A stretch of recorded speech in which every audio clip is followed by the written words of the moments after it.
გასული წლის იანვარ-აპრილის მონაცემებთან შედარებით ტურისტების რიცხვი წელს 5%-ითაა გაზრდილი. ტურიზმის დეპარტამენტში სეზონის დაწყებამდე უცხოელ ვიზიტორთა სიმრავლეს მეზობელ ქვეყნებში წარმოებული სარეკლამო კამპანიით ხსნიან. ისრაელი, პოლონეთი, უკრაინა, თურქეთი, აზერბაიჯანი, სომხეთი, წელს დაემატა ასევე ყაზახეთი და ბელორუსიაც.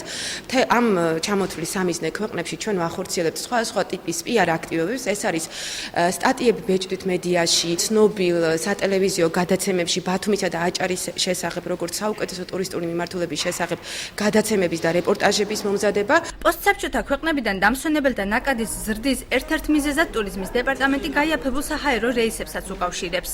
დიდი გავლენა მოახდინა ასევე ტურისტების ზრდაზე ქუთაისის აეროპორტის ფრენებმაც, რომელიც მოგეხსენებათ არის იაფფასიანი ფრენები და კვირაში 4 ფრენა მხოლოდ პოლონეთიდან ხორციელდება ქუთაისის აეროპორტში, ამდენივე ფრენა არის უკრაინიდანაც. გასულ წლებთან შედარებით თვალშისაცემია რუსი ტურისტების სიმრავლეც. ნადეჟდა შოტკინასთვის ბათუმის სანაპირო ზოლისა თუ ისტორიული ღირსშესანიშნაობების გარდა დაბალი ფასებითაა მომხიბვლელი. სანქტ-პეტერბურგიდან 10 დღის წინ ჩამოვედი. პირველად 2011 წელს ვიყავი ბათუმში, მას შემდეგ ბევრი რამ გაკეთებულა. ბათუმი ევროპულ ქალაქს ჰგავს, სილამაზესთან ერთად აქ დაბალი ფასები მიზიდავს.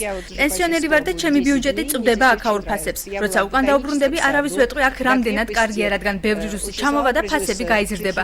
რა თქმა უნდა, ვხუმრობ. ტურიზმის საინფორმაციო ცენტრებში უკრაინიდან და რუსეთიდან ტურისტთა სიმრავლეს ბათუმში გატარებული სამაისო არდადეგების დროს მიღებული დადებითი შთაბეჭდილებებით ხსნიან. ამას ისიც ემატება, რომ მიმდინარე თვეში ბათუმში რამდენიმე საერთაშორისო ფესტივალი და კვირეული გაიმართა. ეს გამოწვეული ასევე იმითაც, რომ უკრაინაში და რუსეთში იყო მაისის არდადეგები და აქედან გამომდინარე აპრილის ბოლო რიცხვებში და მაისის პირველ რიცხვებში აქტიური მატება იყო. მიუხედავად იმისა, რომ შიგადაშიგ ამა თუ იმ სერვისით სარგებლობა უჭირს ტურისტთა ნაწილს, ბათუმი მშვიდი გარემოთი იზიდავს. პირველად ვარ ბათუმში. შესაძლოა ჯერ სეზონი აქტიურ ფაზაში არ არის შესული, მაგრამ მე აქ შედარებით დაბალი ტემპერატურა და დამსვენებელთა სიმცირე მიზიდავს. ინტერნეტით ვადევნებდი თვალყურს ბათუმს. დღითიდღე იცვლება და მიხარია. მომწონს საქალაქო ავტობუსები, სუფთა ზღვა. უფრო სასიხარულო კი ისაა, რომ ნაცვლად $350 თვითმფრინავის ბილეთი $60 შევიძინე. ველოსიპედი დღეს ვერ ვისარგებლე, ინტერნეტი არ იყო. რაც შეეხება ფასებს, იგი უკრაინის ტურისტული ქალაქების იდენტურია.